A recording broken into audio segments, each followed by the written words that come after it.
जय श्री राम मित्रों, मैं आपका स्वागत करता हूँ अपने इस चैनल ऋषभ विजन पे। कैसे हैं आप लोग? उम्मीद है मस्त होंगे। आइए इस वीडियो में हम लोग बात करते हैं अपने पुराने वीडियो के बारे में। जैसा कि आप लोगों ने पहले ब्लॉग में देखा कि मंदाकिनी नदी जहाँ का एक दर्शन आप लोगों ने पाया, तो हम लोग आज जानते हैं मंदाकिनी नदी यह नाम कैसे पड़ा, उत्पत्ति कैसे हुई, क्यों हुआ, मंदाकिनी नदी उत्पत्ति होने का कारण क्या था, इसके पीछे का कहानी क्या है, इसके पीछे का सार क्या है। आइए हम लोग इसके बारे में जानते हैं। जी हाँ, एक निवेदन, वीडियो को पूरा जरूर देखिएगा। अगर वीडियो पसंद आए लाइक कीजिएगा, जी का धन्यवाद। जय श्री राम। आइए वीडियो आरंभ। तो चलिए जानते हैं मंदाकिनी नदी के बारे में। मंदाकिनी नदी स्थित है चित्रकूट धाम। जैसा कि आप लोग जानते हैं चित्रकूट धाम, चित्रकूट के धाम में भई संतन की भीड़, तुलसीदास चंदन विसे तिलक दे तरफ वीर। ये बहुत ही पावन कहानी है। जैसा कि चित्रकूट में आप सभी लोग जानते हैं, हमारे आराध्य हमारे प्रभु श्री राम जी अपने वनवास के लगभग 12 वर्ष चित्रकूट में बिताए। और उन 12 वर्षों में सबसे ज़्यादा अगर समय उन्होंने बिताया तो वो मंदाकिनी नदी, पवित्र नदी मंदाकिनी नदी के घाट पर। तो आइए सबसे पहले हम लोग जानते हैं मंदाकिनी नदी का अर्थ क्या है।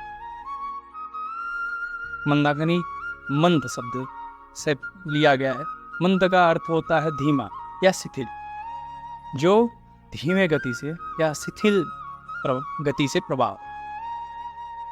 तो शिथिल गति से प्रवाह होने के कारण ही इस नदी का नाम पड़ गया मंदाकिनी। मंदाकिनी नदी के बारे में संत तुलसीदास जी कहते हैं, सुर सरी सरीत नाम मंदाकिनी, सो सब पातक पोतक डाकिनी। अर्थात गंगा मंदाकिनी एक ऐसी डाकिनी के समान है जो पाप के संतानों नष्ट कर देती, खा डालती। यानी इसमें स्नान कर आप अपने सभी पापों को नष्ट कर सकते। इतना सुंदर तरीके से लिखा है तुलसीदास जी ने। मंदाकिनी नदी यमुना की एक छोटी सहायक नदी जो मध्य प्रदेश से सतना जिले से निकलकर उत्तर प्रदेश में करवी में जमुना नदी में मिल जाती है। इस नदी की जो पूरी लंबाई है वो नदी जो है 50 किलोमीटर तक मंदाकिनी नदी का प्रवाह है। माता सती अनसुईया ने अपने तपस्या से, अपने तपोबल से मंदाकिनी नदी का उत्पत्ति। जैसा कि आप जानते हैं भगवान श्री राम जी अपने वनवास का अधिकांश समय चित्रकूट में व्यतीत किया था, और चित्रकूट में मंदाकिनी नदी के घाट, मंदाकिनी नदी के किनारे सबसे ज्यादा अपना समय व्यतीत किया था। एक और रोचक तथ्य, एक और जानने वाली बात, जो तुलसीदास जी ने रामचरित मानस लिखा है, राम जी के चरित्र का वर्णन किया है, वह मंदाकिनी नदी के बूंदों से बनी स्याही से लिखा। पवित्र शिव पुराण के अनुसार माता सती अनसुईया जी द्वारा चित्रकूट में गंगा नदी लाने की कथा मिलती है। चित्रकूट के कामद वन में महर्षि अत्रि महाराज जी तपस्या कर रहे थे, और वहां लगभग 80 वर्षों से बारिश नहीं हो रही थी, जिससे हाहाकार मच गया था, अकाल पड़ गया था, जो कि महर्षि अत्रि जी से सहन नहीं हुआ, जिसके कारण महर्षि अत्रि जी ने वहीं समाधि ले ली। तो जहाँ सूखा पड़ा हो वहाँ रहना कितना मुश्किल होता, जिसके कारण महर्षि अत्रि जी के परिकर शिष्य जो भी थे, उनकी सेवा भाव में लगे हुए, उनसे शिक्षा दीक्षा लेने में कोई भी वहाँ पे नहीं रुक पाया, सब चले गए वहाँ से। मात्र उनकी पत्नी माँ सती अनसुईया जी वहाँ रुकी रही, उनकी सेवा के लिए वहाँ रुकी रही। माँ सती अनसुईया नित्य पार्थिव पूजन करती थी। पार्थिव पूजन यह हमारे बाबा भोलेनाथ जी का पूजन है। पूरे निष्ठा और भक्ति के साथ पार्थिव पूजन करने से, नित्य दिन पार्थिव पूजन करने से आपकी सभी मनोकामना पूर्ण हो जाती है। कैसा भी कष्ट हो, कैसा भी दुख हो, कैसा भी पाप कट जाता है। और आराध्य हमारे बाबा शिव जी का भक्ति प्राप्त होता है। अब ये पूजा करके माता सती अनसुईया जी का तेज अग्नि से भी ज़्यादा बढ़ गया। जिसके कारण उनके सामने कोई मुंह नहीं टिक पाता। उनके दर्शन करने आए सभी देवी देवता वो भी उनके सामने नहीं आ पा रहे थे किसी कारणवश, उनके तेज की वजह से, उनके अग्नि से भी तेज। महर्षि अत्रि जी और अनसुईया जी का पूजन देखते प्रसन्न हुए देवी देवता में। भोलेनाथ जी और माँ गंगा वहाँ आई और रुकी रह गई ये देखने के लिए, तप देखने के लिए इतनी प्रसन्न हुई। माँ गंगा ने उनके तपों को देखा तो उन्होंने सोचा, विचार किया कि इतने कठिन तप जो कर सकता है तो उनका उद्धार करना निश्चय ही बनता है, जैसा कि शिव पुराण में लिखा हुआ है। अब इस प्रकार अकाल के 54 वर्ष बीत गए। अब माता सती अनसुईया ने संकल्प लिया हुआ था कि जब तक हमारे स्वामी उनके पति महर्षि अत्रि जी समाधि से नहीं उठेंगे तब तक वो अन्न और जल ग्रहण नहीं करेगा। ना कठिन संकल्प। 54 वर्ष बीतने के बाद महर्षि अत्रि जी समाधि से उठे।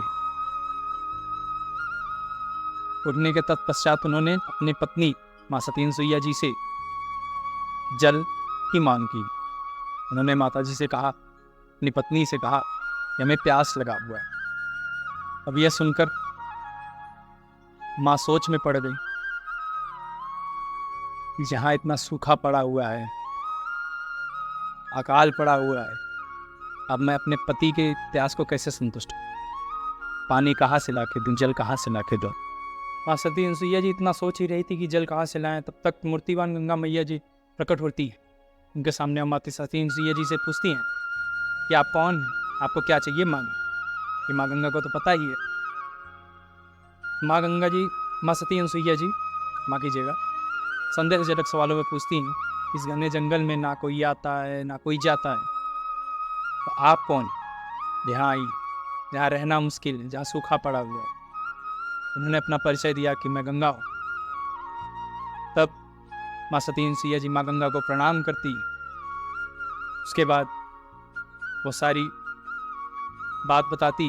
हमारे पति जी समाधि लिए थे, कुछ वर्ष, इतने वर्षों के बाद जब समाधि से बाहर निकलते हैं तो उन्होंने जल का मांग कर दिया, यहाँ सूखा पड़ा हुआ है, अपने पति के प्यासों को कैसे संतुष्ट करें, हमें कुछ समझ में नहीं आ रहा, आप हमारी मदद कीजिए। माँ गंगा जी कहती हैं, निश्चिंत रहिए, आप एक कुंड का निर्माण कीजिए, मैं आपकी मनोकामना पूर्ण करती हूँ। अभी माँ सती अनसुईया जी वहाँ एक कुंड का निर्माण करती हैं, जो कि आज भी उपस्थित है चित्रकूट के धाम पे।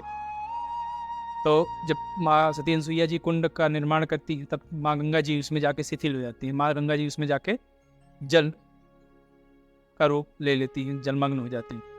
वो जल लेकर माँ सती अनसुईया जी जाती हैं, अपने पति को देती हैं। जब महर्षि अत्रि महाराज जी जल का पान करते हैं, कहते हैं कि अपने पूरे जीवन काल में मैंने इतने स्वादिष्ट जल का पान नहीं किया, आपने यह जल कहाँ से लाया? तब माँ सती अनसुईया जी कहती हैं कि आपके तपोबल के कारण, आपके तपस्या से प्रसन्न होकर माँ गंगा जी स्वयं आई हैं। अत्रि महाराज जी कहते हैं, चलिए हमें माता जी का दर्शन कराइए। माँ सती अनसुईया जी उन्हें लेके जाती हैं उस कुंड के पास। जबकि जब जल लेके आ रही थी माँ सती अनसुईया जी, तो माँ गंगा जी से उन्होंने बोला था कि मैं आपसे निवेदन करती हूँ कि आप रुके रहिएगा जब तक मैं जल लेके अपने पति को ना आ जाऊँ। जब अपने पति को लेके जाती हूँ तो उस कुंड में पहले दंडवत प्रणाम करते हैं अत्रि महाराज जी। उसके बाद उस कुंड में नहाकर बाहर निकलते हैं तो माँ गंगा जी फिर कहती हैं, अब मैं चलती हूँ, मेरा काम पूर्ण हुआ, अब मैं यहाँ से चल। महर्षि अत्रि जी, माता सती अनसुईया जी, दोनों लोगों ने निवेदन किया वहाँ के हालात को देख के, जैसा कि वहाँ पे सूखा पड़ा हुआ था। गंगा मैया से निवेदन करती हैं कि आप यहीं रुक जाएं, आपसे निवेदन करता। माँ गंगा जी कहती हैं कि मैं आपकी मनोकामना पूर्ण कर दूंगी, परंतु आपने जो अपने तपोबल से भगवान शिव जी की आराधना करके पुण्य प्राप्त किया, उन पुण्य से मैं 1 वर्ष का पुण्य आप हमें दे दें, मैं यहाँ रुक जाऊंगी, मैं आपके मनोकामना को पूर्ण कर दूंगी। यह सुनकर माता सती अनसुईया ने तनिक भी देर नहीं लगाया। उन्होंने अपने 1 वर्ष के पुण्य को माँ गंगा जी को समर्पित कर दिया और तब से माँ गंगा जी त्रिकुंड धाम में मंदाकिनी नदी के नाम से उनका प्रवाह अनवरत चल रहा है।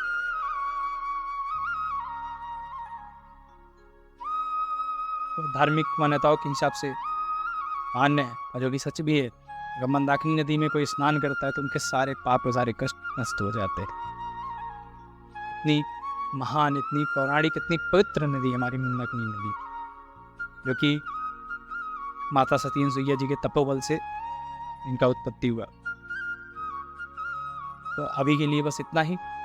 जय श्री राम। अगर वीडियो अच्छा लगा हुआ हो तो लाइक ज़रूर कीजिएगा, सब्सक्राइब करना मत भूलिएगा, बेल आइकन ज़रूर दबा दीजिएगा और शेयर ज़रूर कीजिएगा। आपके सपोर्ट और आपके प्यार से मैं आगे वीडियो बनाता रहूँगा और आगे आपके साथ शेयर करता रहूँगा, साझा करता रहूँगा। चलिए अब आगे वीडियो में जानेंगे माता सती अनसुईया के बारे में। तो अभी के लिए इतना, चाहते हैं आपसे विदा। प्रणाम। जय श्री।